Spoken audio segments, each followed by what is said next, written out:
Démosle una cordial bienvenida al doctor Pachadas. Muchas gracias.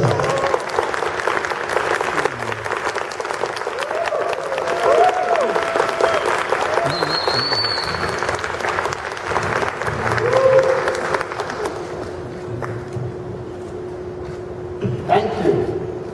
I can't see you. Can I come down there?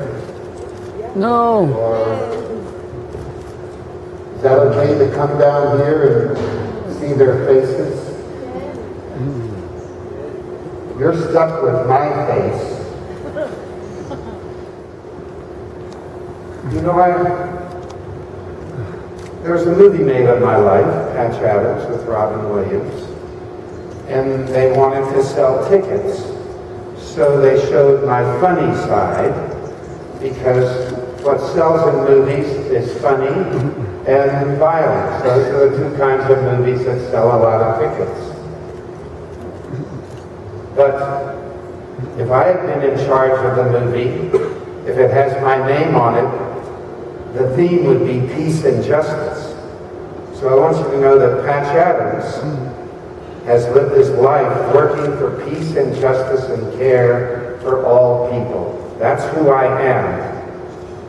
The funny, the humor, the nose, the laughter is a trick to get love close, as you can see in these short films. That if I look like a 68-year-old doctor with white hair and a suit, I can't be nearly as loving to the patients as easily as I can dressed the way you saw me dressed.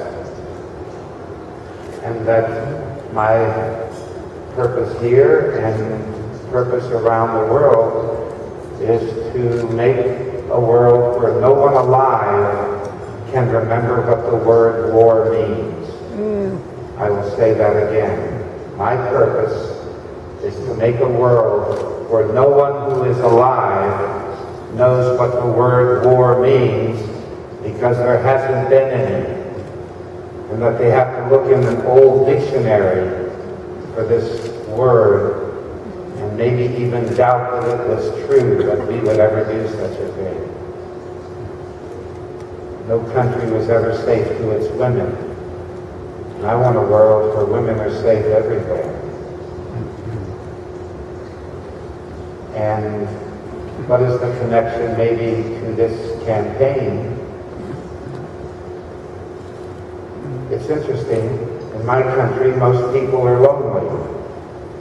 Over 300 million people, and most people are lonely. As a family doctor, my interview with patients are 4 hours long. I ask every question sensitive to life.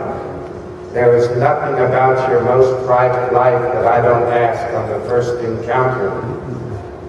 And spending that kind of time with patients, I found no more than 3% had self-esteem, that they love themselves. I love me. Aren't I great? Basic self-esteem. The sense that whatever comes to you, that you know you can handle it and you can do what you dream of doing. And I found less than 5% of any of the people that I lectured to had any idea what a day-to-day vitality for life was about. And that in my 48 years of interviewing, the normal adult from the United States doesn't like himself, doesn't like their marriage, doesn't like their job, and that's not why they came to the doctor. And I think with instruments like bad educational systems and horrible television, that we've been able to create a population that is this passive. Because when you are in that state, it's much more unlikely that you will rise up and try to change the things that need to be changed. And that's what I found as a person. I had my troubles when I was a teenager, when I tried to kill myself because I didn't want to live in a world of violence and injustice. My father died from war, and then I found that our black population had no human rights. first I tried to kill myself because I didn't know about the revolution. Violence has given revolution a bad name. Most revolutions in history were non-violent. Walt Whitman was a revolution. Darwin and Einstein were revolutions. And so in my third hospital, I said, let's make a revolution for loving. The answer to all of the problems I want to change are in loving. Loving the planet, to take care of nature, and loving all people. Not just people like us, but loving all people. That's what my job is. And I wish the movie had given that indication. What's interesting to me, since now 15 years later, I see that the world is so hungry for any message of even the simplest form of kindness, that they make it into being a much bigger thing than it really was. The film was simple, practically Hollywood. And yet, because of the hunger for love and care, people projected on it their own wishes for it and made it a much bigger thing. So I'm definitely here promoting you to live a life of kindness. You will at least live a life that you love. If you are kind and generous and sweet to people and friendly, that's where all of my richness has come in my life. My richness with my children who work with me, my richness in everything has come from being a nice person. And how hard is that to become? It's a decision. You decide. You wake up and say, today I'm going to be a nice person, duh. Or most people don't think about it. Most people think they're a consequence of their life. Their troubled marriage, their lousy job, or aging, or hair falling out, whatever it is. And so they're crisis-oriented. So they wake up ready for another rough day. I actually like to say, if you have food and a friend, what are you bitching about? That's kind of the short form of my philosophy. If you have food and friends, why aren't you blissed out? And so blissed out that you decide to be nice to people. Because you know, raise your hand if you've been nice to people all your life and hasn't seen that it's a fabulous, wonderful thing. Sure, sometimes you'll be taken advantage of. But I am here to be taken advantage of. Is that enough? Yeah.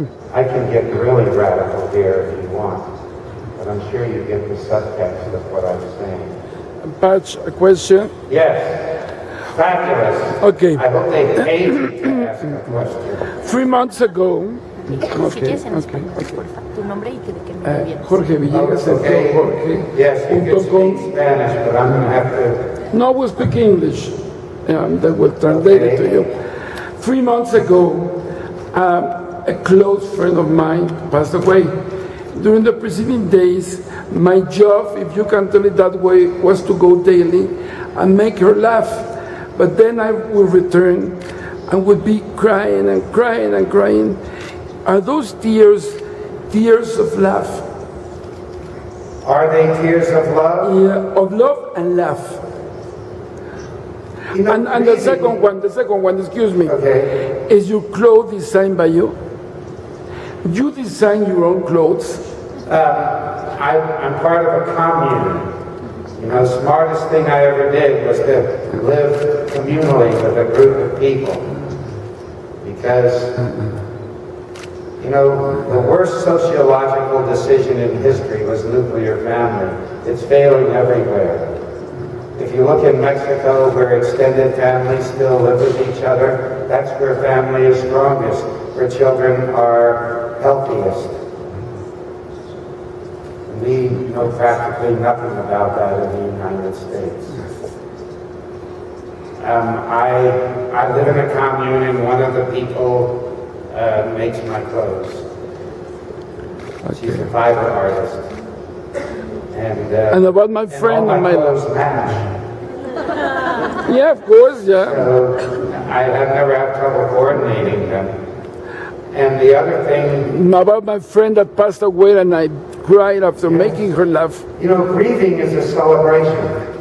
It looks bad from the outside because people are shaking with tears. But if you don't care about the dead person, you're not grieving.